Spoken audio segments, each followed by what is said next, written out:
Hello, everyone, and welcome back to this particular session. In this particular session, we are going to look at a different topic altogether in the world of C programming language, and that is called as preprocessor. Now, if you try to recollect, my very initial classes when we made an attempt to do the programming, the first line we used to write something called as hash include stdio.h and then math.h and so many other stuffs. And then during those times, I used to tell that this is something called as preprocessor, and we'll get back to this in more detail over a period of time. And apart from that, we also had discussed the different stages in the compilation of a C program. When I exposed you guys about C programming language, I had told you about various stages in the compilation of the C program. And if you try to recollect, we had C source code and expanded source code, which goes to the compiler for compilation.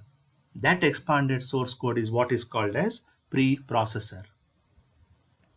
So it is a program that pre-processes the source code before it passes through compiler, operates under what is called as preprocessor directives or preprocessor command lines. So the another name for preprocessor command lines is directives. This C processor or C preprocessor is not actually a part of the compiler, but it is a separate step in the compilation process. In simple terms, if I want to tell you, a C preprocessor is just a text substitution tool, according to me, because it instructs the compiler to do required pre-processing before the actual compilation. And that is the prime reason I call it as just a text substitution tool. Now, all preprocessor commands actually begins with a hash symbol. Now that is the one of the condition of preprocessors. It must be the first non-blank character, and from the readability point of view, we always ensure that the preprocessor directive should always begin in the first column. Now what is there in front of you on the screen is basically a simple flowchart how preprocessor plays a vital role in the world of C programming. So you see you have a C source code, right? So suppose we have written a C program, right? And the extension of that C program, you know that it is always a .c. Now what we are going to do is we are basically going to feed this C source code to the preprocessor before compilation. Now that is what is actually the first step all about. Now in the second step, we are going to check, right, whether there is going to be any preprocessor directive, right? Now the second step is to check whether there is any presence of preprocessor directive which is written inside the C program that can be processed by the preprocessor. That means what? The meaning of preprocessor is nothing but to process it before. Before. Preprocessor, right? So process it before. So preprocessor directives are actually processed before giving the source code to the compiler. First thing. Second thing is the first preprocessor will check whether the given source code contains any preprocessor directives or not, right? So you have that decision making box which says that are there any preprocessor directives, and in the world of flowchart, if you have a decision box, it should have yes and no. So basically what happens, if there is any preprocessor written in the code, then the preprocessor will perform some tasks. Okay, it will perform some tasks. That's what I have written as preprocessor perform action, correct, in the rectangle box which is at the bottom left side. So if there is presence of any preprocessor directives, then preprocessor will perform action which makes the original source code compiler readable, right? And then the modified code will go to the compiler for compilation. right? If there is absence of any preprocessor directives, then directly the source code, the original source code, that is .c, written by the programmer, will go to the compiler for compilation. So whether you are coming from this route or you are coming from this route, right, it has to ultimately reach the compiler for compilation. Now here what happens? The compiler will compile the program, correct? In this particular rectangle box, the compiler will compile the program and it creates an object code which can be further read by the computer. Then what happens? This object code, right? Now after compiler, you have linker. Now, what is this linker? A linker is a computer program that takes one or more object files generated by a compiler and combines them into one executable program. Okay, so you have the preprocessor directives, then you have the source code, you have the expanded source code, what we call it as a modified code, which goes to the compiler for compilation, which generates an object code, which goes to the linker, and then it will combine them into one executable program. So this is how a simple preprocessor flowchart or a preprocessor diagrammatical approach looks like this. Now I already told you this, that preprocessor begins with hash symbol and they don't require semicolon at the end. Now, broadly speaking, the types of preprocessors that are available in C, we have first one called as file inclusion directives, the second one is called as macro substitution, and the third one is called as compiler control directives. Of course, if you go into the deeper aspect of preprocessor, you have a couple of more preprocessors, but we are going to restrict ourselves for the academic discussion so far, with respect to these three preprocessors: the file inclusion, macro substitution, and compiler control. Now let us have a look at each one of this in much more detailed fashion. The first one is file inclusion directives. Okay. Now it allows you to include a file known as header file. Now this is achieved by using hash include, right? So something flashes you, the first line of all the C programs that you guys have written so far, you would have written hash include stdio.h. That is the most common header file that everyone uses. And then depending on the application or the program that you have developed, you have used hash include math.h. And if you recollect, when you performed certain string operations, right, string manipulation functions, you used hash include string.h and probably so many other header files, right? Now, this is the syntax of including the header file, and the example is already there in front of you, which you have used for so many times. Now, frankly speaking, if this header file is not found, compiler renders an error, right, which you have come across in your lab programs as well. Now, when you are talking about file inclusion directives, there are actually two ways of inclusion statement. What I mean is, this hash include can be used in two different ways, right? The first one is including standard header file. Now what happens in this? In this, the header file is actually enclosed in a pair of angular braces, that is less than and greater than. So the first one, you say hash include stdio.h. On the other hand, the second way of including the header file is you include the name of the file in a pair of opening and closing double quotes. Okay, in the pair of opening and closing double quotes. Now, what is the fundamental difference between these two? Right? Now, when you enclose the header file in a pair of less than and greater than, right, the file name is used, right? The file is actually searched in the specified list of directories. Understand? So if you land up using the header file as I have written in the first case, right, it is used the file and then the file name in the specified list of directories would be searched. On the other hand, if you enclose the header file in a pair of opening and closing double quotes, then the search will take place in the current working directory, right? The search will take place in the current working directory, and then the control will be shifted, to the specified list of directories. So this is how you basically land up using the first type of preprocessor, what is called as file inclusion directives.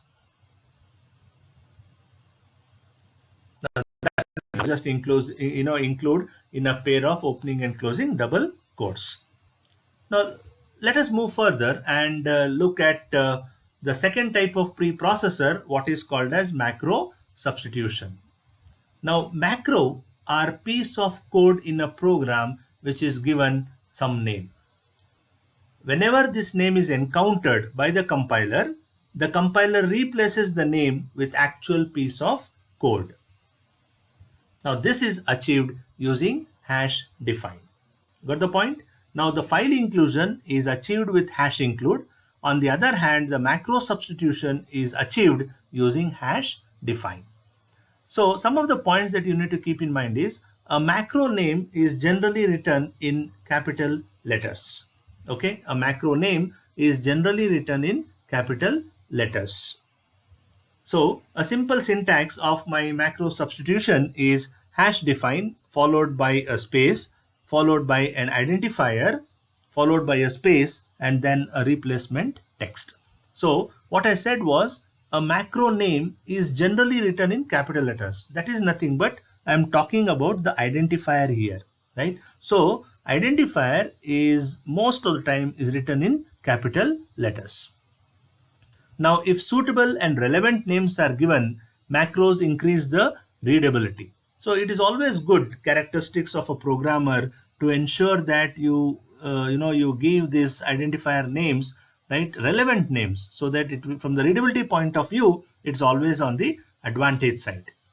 Another point is if a macro is used in any program and we need to make some changes throughout the program, we can just change the macro and the changes will be reflected everywhere in the program. So just change this identifier and it gets automatically replaced, right, throughout your program. A simple example, hash define followed by max, which I have written in uppercase max followed by 10. So when you compare this example with the syntax, my identifier is nothing but max, capital MAX, and my replacement text is 10. So what does this signify?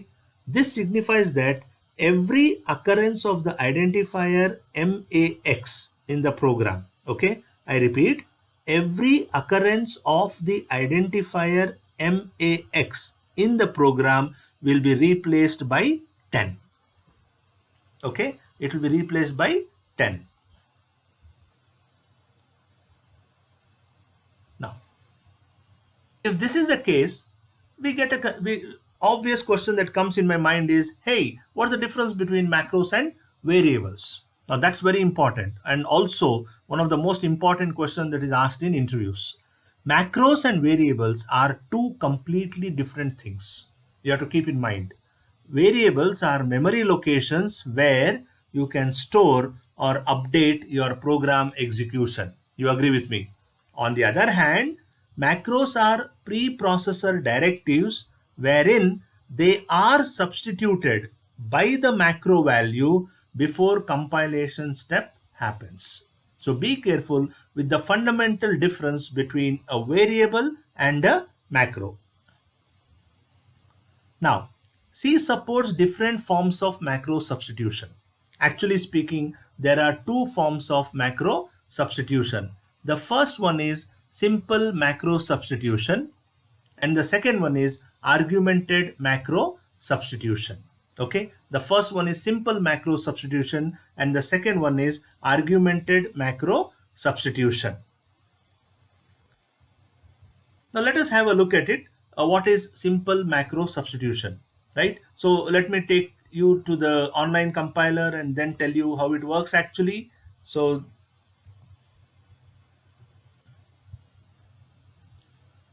now watch out carefully. So I have hash define A,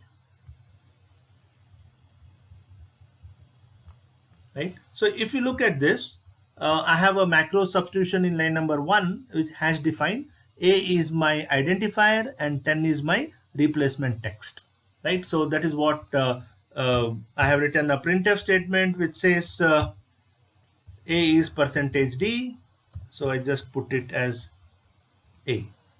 Okay, so let me compile and let me see what is the output in this case. So it just says a is 10, right? So that's what I said. Every occurrence of a will be replaced by 10. Of course, I forgot to include our favorite header file called as stdio.h, so that I'll be totally free of warnings. It's always good to get the output of a program without any warnings as well. Forget about errors. We should not even get warnings. I always feel that a good uh, programming technique. So this is what I said, that macro substitution, every occurrence of a will be replaced by 10, and that's what you get the output as a is 10. Okay, now let me do a small change to this particular macro substitution. So I'm not going to do anything here. Now here I'll just say, I'll just add an extension to my program and I say initially a is something, and then I say a is equal to a plus 10, and let me have my printf.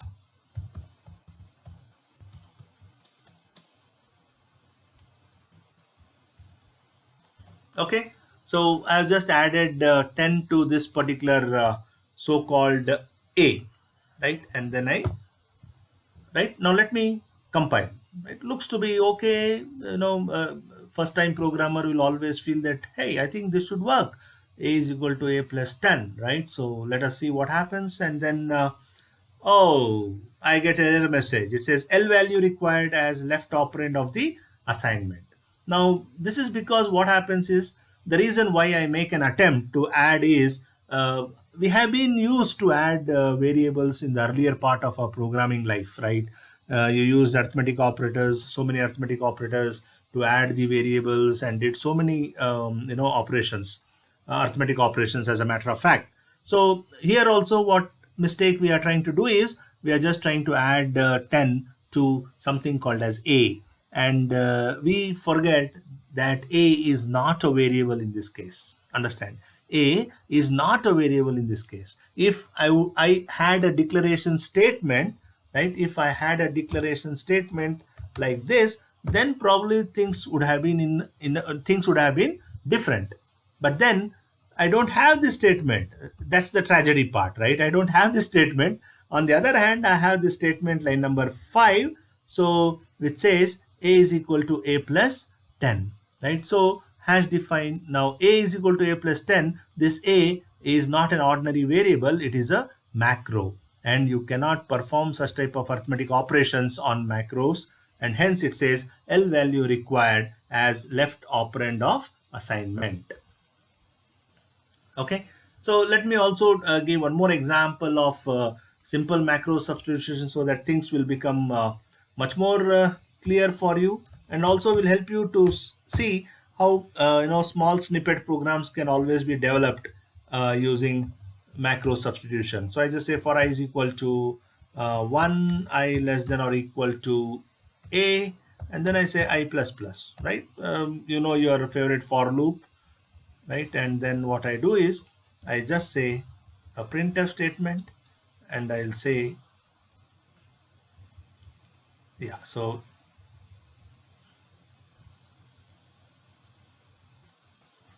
let me replace this a by I. Okay, so I have a macro substitution a as 10. I have a local variable that is I, and I have a for loop which says for I is equal to 1, I less or equal to a, I plus plus, right? And I'm just trying to print the value of I. So let me compile and run the program, and let me see what is the output. And this is what I'm getting the output, right? So I'm getting the output as now I is 1, I is 2, I is 3, and all the way from I, now I is 10, right? So wow, that's fantastic. Now here what happens is, as I said, macro substitution, every occurrence of a will be replaced by 10, and that's what happens. This A is actually here replaced like this by 10, and once it gets replaced, right, don't you think line number 5 is syntactically correct? Yeah, your loop control variable I is actually ranging from 1 to 10. So it just looks simple as a for loop statement, and then you'll end up getting the output from 1 to 10. Okay, so that is how basically your so-called first type of macro substitution, what we call it as simple macro substitution, works in C programming language.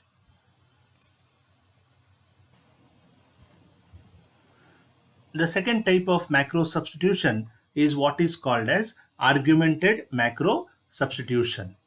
Now, what does it mean? It is similar to a function, or similar to a function, macro can also have arguments. And that is the prime reason it is called as argumented macro substitution. Now, the preprocessor permits us to define more complex and more useful form of replacements, which takes in the following fashion. So I have hash define followed by identifier, right? And in the bracket, I have a couple of parameters and then followed by a string, right? Which is going to be replaced, right? So that is what is argumented macro substitution, right? Where macros can have arguments similar to functions. Let us try to understand this with a simple example, right? A simple example of a macro with arguments, right, is something like this. So I have hash define cube of x, right? And I have a bracket open, x into x into x 3 times, right? So this is a simple example of argumented macro substitution. Now what happens in this case? Cube of x is actually a macro with arguments. Understand? Cube of x is a macro with arguments, and suppose somewhere down the line in my program, I have an executable statement called as volume is equal to cube of 3, right? I have an executable statement called as volume is equal to cube of 3. Now what happens, right? Now x gets substituted as 3, right? X gets substituted as 3, and then cube of 3 is nothing but bracket open 3 into 3 into 3. So the preprocessor would expand the statement. That is what we say substitution. It will expand the statement, and it looks like volume is equal to 3 multiplied by 3 multiplied by 3, and hence you will end up getting the value of the variable volume as 27. So this is how basically a macro with arguments work. Let us have a look at some more examples as to that will enable us to have a clear cut and better understanding of this macro with arguments.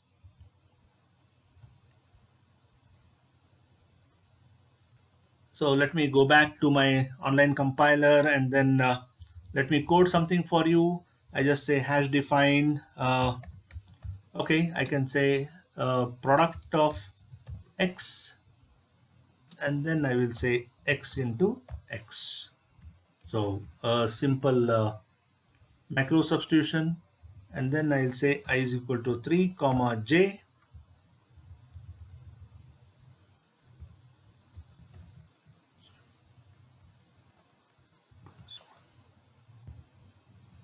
So I have j is equal to product of I plus 1, and then what I'll say is I'll try to print the value of j and say j is equal to percentage d. So let me make it more user friendly. J is equal to percentage d, and then I have, all right.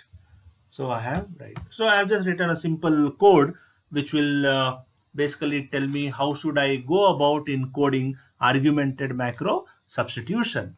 Now what happens here? Let us have a look at it. So I have line number 2, which gives me an example of argumented macro substitution, and this is my simple declaration statement.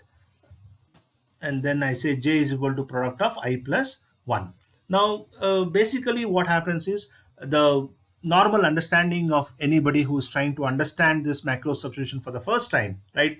So I have the value of I as 3, and then 3 gets substituted here. That is, I gets replaced as 3. So 3 plus 1 is 4.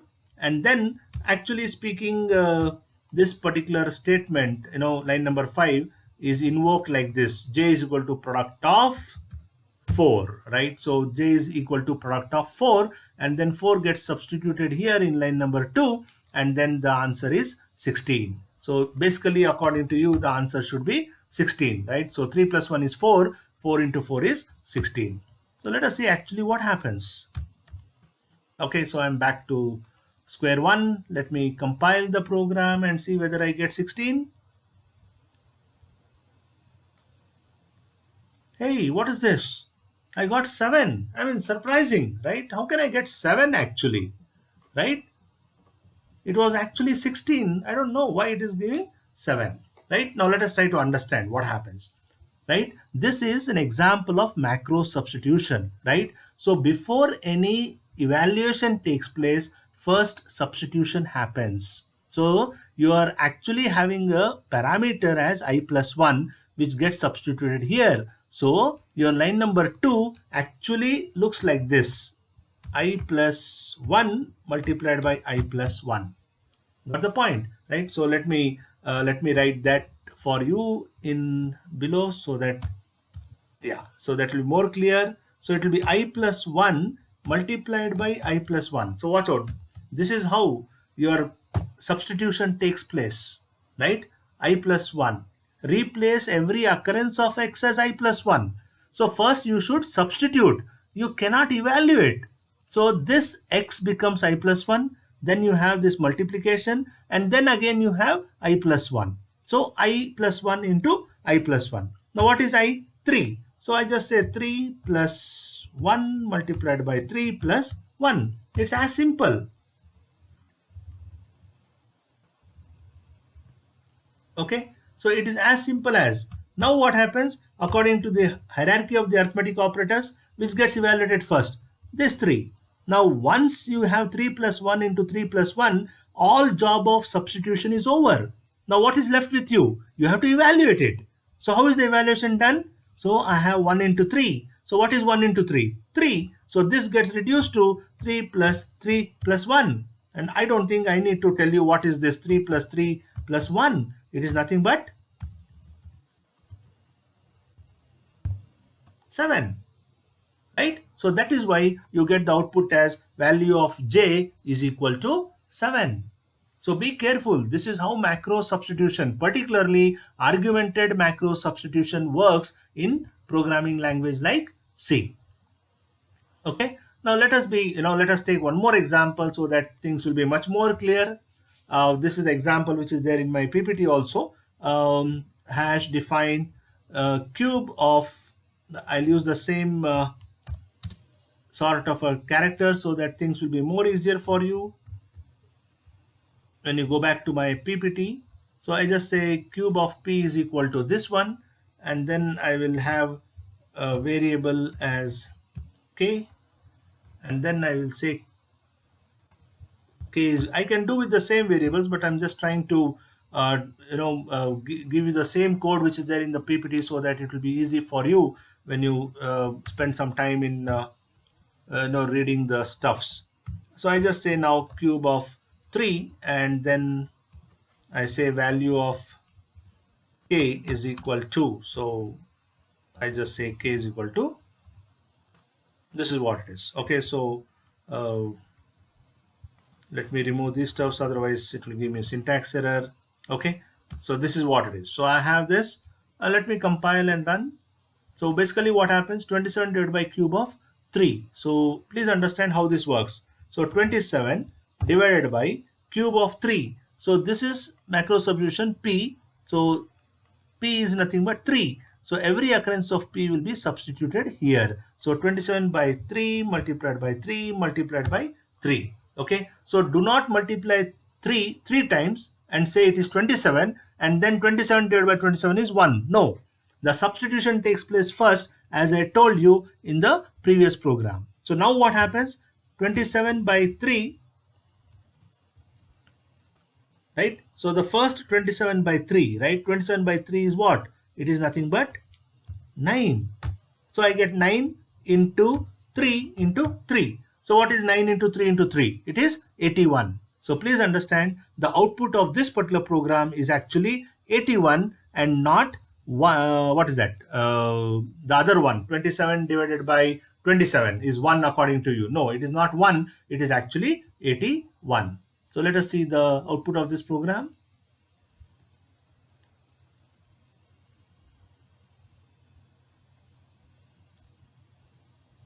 It's online compiler, sometimes we have network problem and then the network connectivity is slow. Sometimes, yeah, nothing can be done because we are also helpless as human beings at times. But let us, not bother much about it. Let us be happy with the output we have got, because it's not the question of only getting output as long as we have understood it correctly. Am I right? So value of k is equal to 81. Okay, so this is how basically the argumented macro substitution works in programming language like C.